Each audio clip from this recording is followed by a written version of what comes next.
Boa noite, amada Igreja do Senhor. Sejam todos bem-vindos em nome de Jesus. Aqueles que nos acompanham pela internet sejam bem-vindos. Aos visitantes todos. Gostaria de pedir uma oração ao pastor Afrânio. Amém.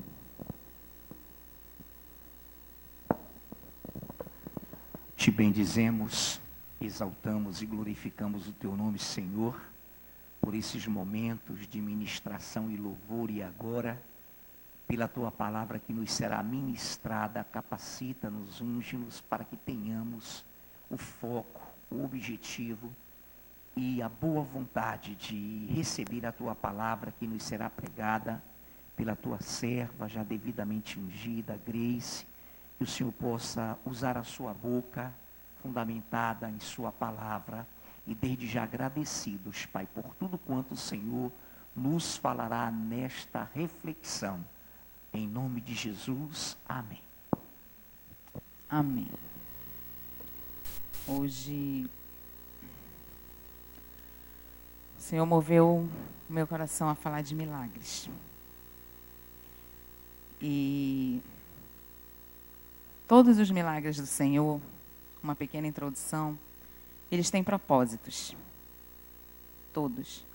Não são apenas para operar diante de uma situação ou para mostrar que determinada pessoa precisava daquilo. Não, eles têm propósitos. Uma das coisas que o Senhor colocou aqui, primeiro, manifestar a glória de Deus. Em João 2, ele narra a respeito da transformação da água em vinho. E no versículo 11 ele fala assim: manifestou a sua glória e os seus discípulos creram nele.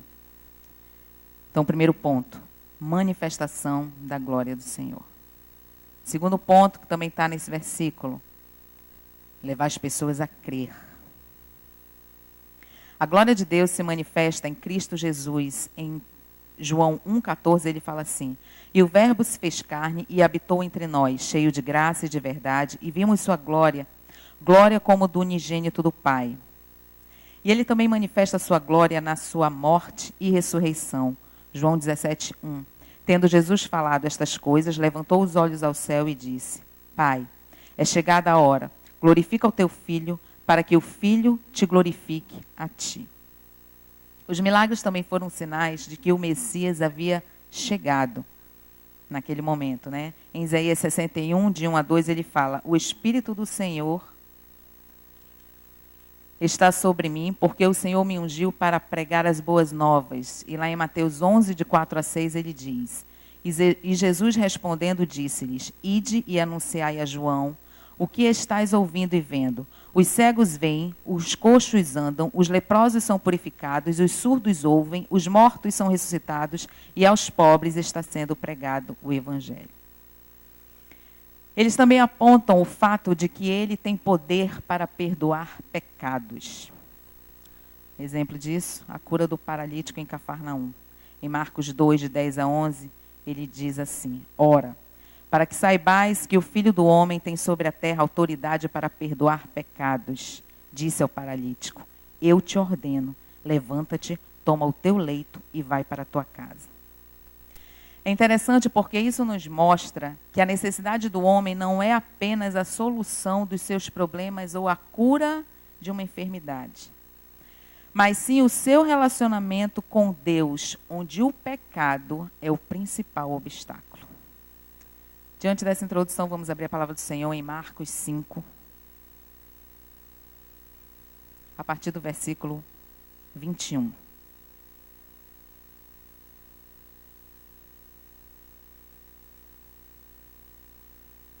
Marcos 5, a partir do versículo 21.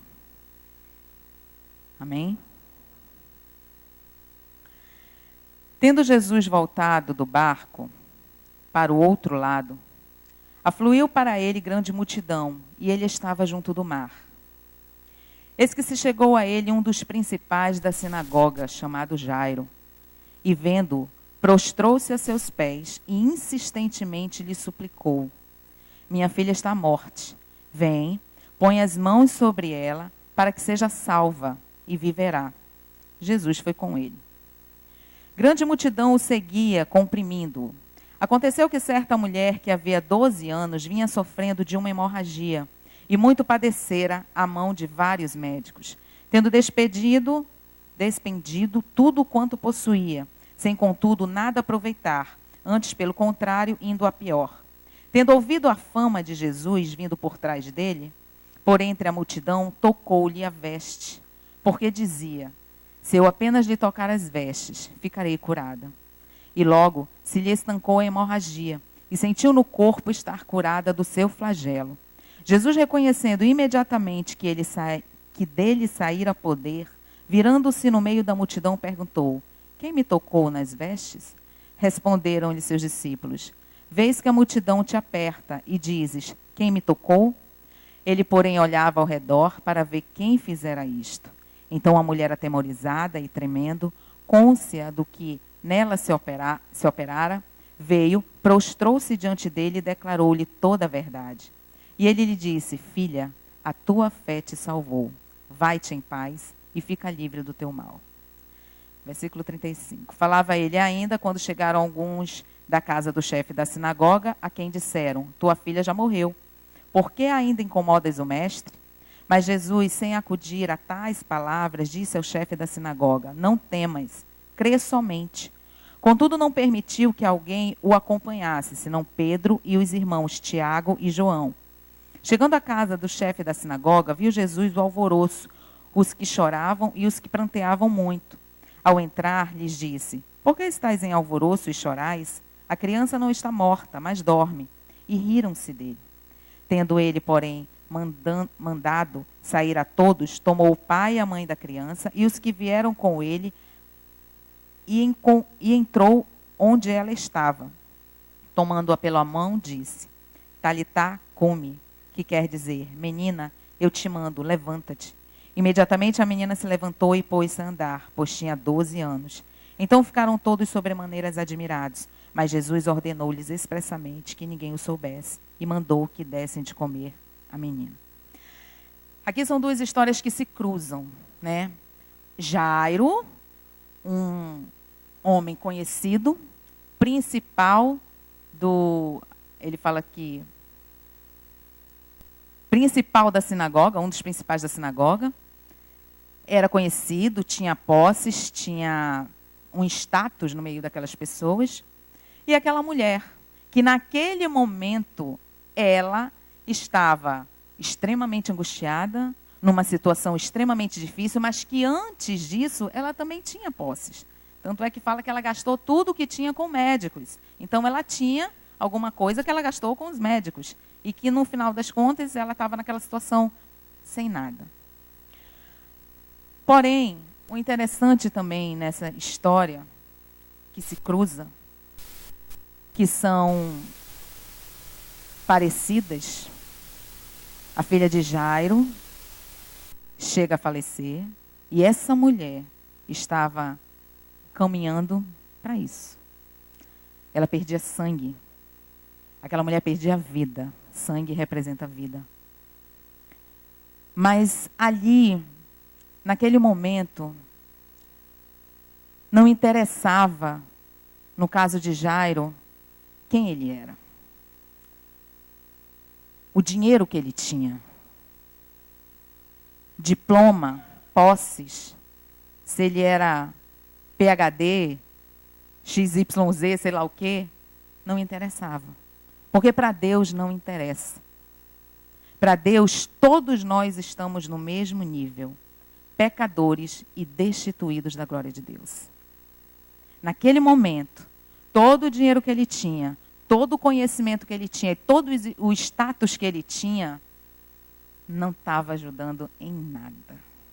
Não resolvera nada em relação à sua filha.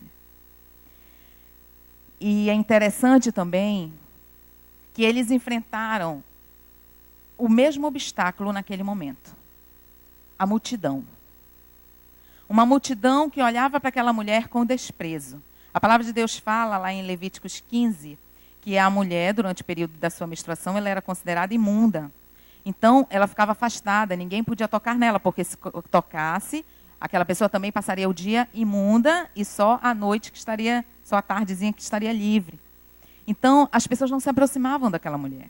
Aquela mulher, além de enfrentar a situação financeira difícil, a angústia por estar daquela forma, ela também enfrentava a solidão. As pessoas não ficavam perto dela. Então, ela estava em uma situação completamente sozinha, em que ela se via sozinha. Uma situação completamente aflita. Uma mulher que teve que enfrentar toda aquela multidão sozinha, com as pessoas olhando para ela, eu imagino, e deveriam falar: o que tu está fazendo aqui? Tu és imunda. E a palavra de Deus fala, como nós lemos aqui, que as pessoas apertavam, ou seja, estava todo mundo, era uma verdadeira parede humana para poder chegar até ele. E Jairo chegou primeiro. Ele chegou antes da mulher. Ele poderia muito bem, na situação dele, mais uma vez eu enfatizo isso, dizer: não, peraí, eu estou na minha vez, vai para o final da fila, porque agora ele vai me atender. A gente vê que é comum pessoas de posse acharem, pensarem ou agirem como se tudo tivesse ao seu redor, como se o mundo se movesse ao seu redor e as coisas tenham que acontecer do seu jeito, na sua hora, da sua forma, no seu momento. Mas Jairo ali, ele estava de uma forma muito humilde diante do Senhor. Ele se desfez de tudo aquilo para enfrentar aquela multidão e dizer: olha, eu preciso de ti.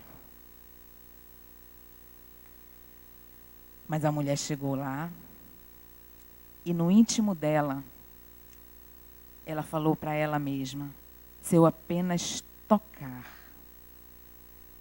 se eu apenas der um toque na sua veste, eu ficarei curada. A fé daquela mulher era do tamanho de um grão de mostarda. Não é isso que ele diz na palavra? Se tiveres fé do tamanho de um grão de mostarda, esse monte, retira-te daqui e ele sairá. E assim essa mulher foi. Aquela mulher foi naquela direção, não achando que ele era um homem comum. Havia algo muito especial. Aquela mulher foi para tocar nas vestes de Jesus, não com os seus dedos, mas com o seu coração. Ela se comunicou naquele momento com o Senhor, porque ela falou com ele através da sua alma, através do seu coração. É tanto que as pessoas o comprimiam, e ele falou: quem me tocou? E os discípulos: espera aí, todo mundo está te apertando, aí você pergunta: quem me tocou? Foi um toque diferente. De mim saiu poder. Foi um toque, meus irmãos, de fé, de busca, porque ela viu que ali era muito mais do que a cura de uma enfermidade. O Senhor não desprezou aquela mulher. Ele não falou: tu estás imunda, tu estás impura. Não, ela foi atendida na hora. Ele não falou: olha, espera aí que Jairo está na vez, eu vou atender ele primeiro. Não, ela foi atendida na hora. Porque foi ali com todo o coração que ela se colocou diante do Senhor: eu creio. Ela já tinha passado por médicos, ela já tinha passado por gastado seu dinheiro. E Deus me fez refletir. Ali foi o último recurso, digamos, daquela mulher. E Deus me fez refletir da seguinte maneira: quantos de nós deixamos Jesus por último? Nas mais diversas situações, a gente recorre a tudo e deixamos ele por último. Porque nos deixamos levar pelo desespero, pela situação, pelas circunstâncias, e nós não pensamos que o médico dos médicos está conosco. Não, entenda o que está sendo colocado. Não que quando uma pessoa esteja doente não deva procurar um médico. Pelo amor de Deus, deve. Tem que ser feito. Eu estou falando do íntimo. Estou falando do coração. Quando lá no fundo do nosso coração, nós perdemos a fé. Nós não cremos que ele possa fazer. E que ele tem que ser o primeiro a ser consultado. Ele tem que ser o primeiro a ser buscado. No nosso íntimo, no nosso coração. E aquela mulher estava lá, desesperada. Mas quando ela tocou, dele saiu o poder. O que nós aprendemos com isso? O Senhor não resiste a um coração contrito, meu irmão. Pode ser a doença que for, pode ser a situação que for, mas quando nós nos prostramos diante dele e buscamos nele a solução, ele age. Porque ali Deus não mexeu só, não foi só uma cura. Foi a cura da alma. Aquela mulher estava angustiada. Aquela mulher estava desfalecendo. De repente, nas suas angústias, ela pensava, meu Deus, ela já nem lembrava de que poderia ter fé, de repente, em algum momento. Questionava, por que isso está acontecendo comigo? Tantas mulheres para isso acontecer, tinha que ser comigo. E as pessoas que a desprezavam, inclusive sacerdotes, família, qualquer coisa, porque ela estava sendo impura, estava isolada, foram atingidas também pelo Senhor. Foram tocadas através daquela situação. Porque Deus não moveu as suas águas apenas para curar uma enfermidade, mas para curar uma alma. Ele fala assim,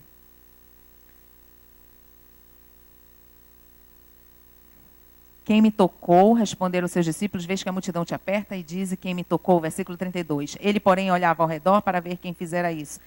Parece cômico, porque ele já sabia, né? Não é. Ele já sabia, mas ele queria que ela se manifestasse. Deus é muito lindo.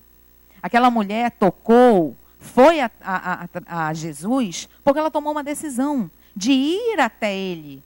Ela tomou uma postura de ir até ele. E ele jamais vai nos desprezar e ele jamais vai nos dar as costas. Não interessa o pecado, não interessa o que nós fizemos. O que interessa é que a partir do momento que nós estendemos a nossa mão para ele, a cura. E a partir daquele momento, uma nova história, um novo ser surge em nós. E ele fala assim, então a mulher atemorizada e tremendo, mas consciente daquilo que havia acontecido com ela, ela estava consciente de que foi Jesus que operou na vida dela. Aquela mulher, estando consciente desse fato, ela não saiu dali para dizer apenas, eu fui curada. Ela saiu dali para dar testemunho dele e para dizer por onde quer que ela andasse, que ele era soberano, que o nome dele está acima de todo nome, que ele era homem de poder, que ele tinha autoridade. Ela saiu dali para glorificar o nome dele. Ela estava consciente de que não foi algo dela, foi sobrenatural, foi a misericórdia dele sobre a vida dela. Então a mulher, atemorizada e tremendo do que nela se operava, veio, prostrou-se diante dele e declarou-lhe toda a verdade. E ele lhe disse, filha, a tua fé te salvou. Foi uma cura, meus irmãos, além de um corpo físico. Foi uma cura para toda a eternidade, para repercutir para toda a eternidade. A tua fé não só te curou, ela te salvou. Vai e não peques mais. Ele não fala isso aqui é outra passagem, eu estou apenas completando para complementar o raciocínio. A tua fé é pela fé. Meu irmão, não existe impossibilidades para Deus. Existe propósitos, mas impossibilidades não. Versículo 35. Falava ele ainda quando chegaram alguns da casa do chefe da sinagoga, a quem disseram, tua filha já morreu. Jairo estava ali, numa situação difícil, e aí chega aqueles usados, né? Não incomoda mais ele, não. Ei, não ora mais não. Tu já está orando há tanto tempo por causa dessa situação, não ora mais não incomoda mais não. Mentira do inferno, meu irmão. Sabe por quê? Porque Deus tem prazer em ouvir a nossa voz. Ele tem prazer em ouvir a nossa oração. Ele tem prazer em dizer o que queres que eu te faça. Não existe isso. Jeremias só parou de orar quando ele disse, ei, para de orar por esse povo. Até então, até a segunda ordem, ele continuava clamando pelo povo. Ei, para, porque é um povo de dura cerviz. Ele só parou porque Deus mandou. Mas até então ele não tinha parado. Nós não podemos simplesmente nos acomodar. Não, eu não vou orar mais.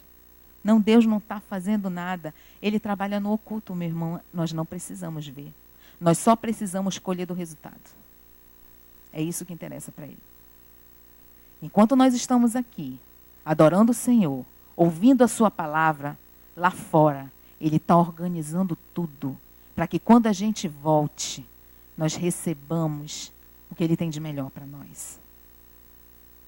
Ele trabalha no secreto, ele trabalha no oculto, porque não é para satisfazer coração de homem, é para que o nome dele, somente o nome dele seja glorificado. A ele toda a honra, toda a glória, todo o louvor, toda a adoração, porque Jesus é Deus, é soberano. Ele é o Todo-Poderoso. Nunca duvide do poder de Deus. Não limite o poder de Deus na sua vida. Porque dessa forma, realmente, ele não tem como agir. Ele não violenta livre-arbítrio. Mas ele quer sempre derramar. Ele quer sempre fazer mais. Ele quer sempre derramar das suas águas. De tal forma que nos inunde, que nos faça transbordar. Para a honra e glória do nome dele. E essas pessoas chegaram lá com o Jairo. Não incomoda mais ele, não. Deixa para lá, porque ela já morreu. E Jairo poderia ter ficado assim, né? Pô, essa mulher tinha que aparecer na minha frente. Oi, mulherzinha. Se ela não tivesse aparecido, a minha filha estava salva. Ele poderia ter pensado isso. Mas aí isso nos faz lembrar de Lázaro, que já estava 3 dias, 4, né? 4 dias, lá morto. E ali, a glória de Deus foi maior. E foi necessário que aquela situação acontecesse,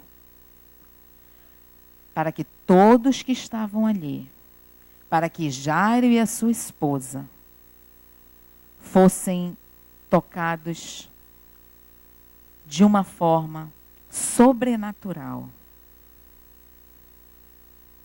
E muitos ali seguiram ao Senhor, porque viram que Ele é o autor da vida. Não temas, crê somente. Contudo, não permitiu que alguém o acompanhasse, senão Pedro e os irmãos, Tiago e João. Versículo 38. Chegando à casa do chefe da sinagoga, viu Jesus o alvoroço, os que choravam e os que pranteavam muito. Ao entrar, lhes disse, por que estáis em alvoroço e chorais? A criança não está morta, mas dorme. E riram-se dele. Tendo ele, porém, mandado sair a todos, tomou o pai e a mãe da criança, e os que vieram com ele, e entrou onde ela estava. Tomando-a pela mão, disse, Talitá, cumi, que quer dizer, menina, eu te mando, levanta-te. Só que naquele momento não estavam todas aquelas pessoas. Aquelas pessoas que estavam zombando, aquelas pessoas que estavam rindo, aquelas pessoas que não tinham fé, foram convidadas a se retirar. Só ficou ali o pai, a mãe, Pedro, Tiago e João. Aqueles que criam, aqueles que acreditavam no impossível que já estava determinado a acontecer. Sem fé, é impossível agradar a Deus. Não adianta. Não adianta. Ele fala que só um grãozinho de mostarda já é o suficiente para que ele haja poderosamente. Amém? Então ficaram todos sobremaneira admirados, mas Jesus ordenou-lhes expressamente que ninguém o soubesse e mandou que dessem de comer ao menino. Deus é assim, meus irmãos. Ele age no oculto, ele age no secreto, ele age no meio do impossível. Ele age para que o nome dele seja glorificado. Ele permite certas situações porque ele está nos curando, nos purificando, nos moldando, trabalhando dentro de nós, nos levando a um nível mais alto com ele de fé. Foi isso que ele fez. Foi isso que ele fez com Jairo. Foi isso que ele fez com aquela mulher. Aquela mulher nunca tinha vivido aquilo. Buscou todos os recursos que ela tinha. Mas ali, por apenas um toque, é simples, né? Porque ela poderia ter pensado assim, eu quero tocar na mão. Porque a nossa mão é o que apalpa, é o que toca. Mas não, ela falou apenas um toque nas suas vestes. Que fé daquela mulher. Que fé também de Jairo. Porque ele poderia ter se virado e ter dito, não precisa mais, já era. Mas ele não deu ouvidos àquelas pessoas. Não dê ouvidos a quem fala contra um projeto de Deus na sua vida. Contra um milagre de Deus na sua vida. Não interessa o tempo, não interessa o meio. O que interessa é que ele faz. Amém? Peço uma oração ao pastor Franho. Foi essa palavra que o Senhor colocou no meu coração.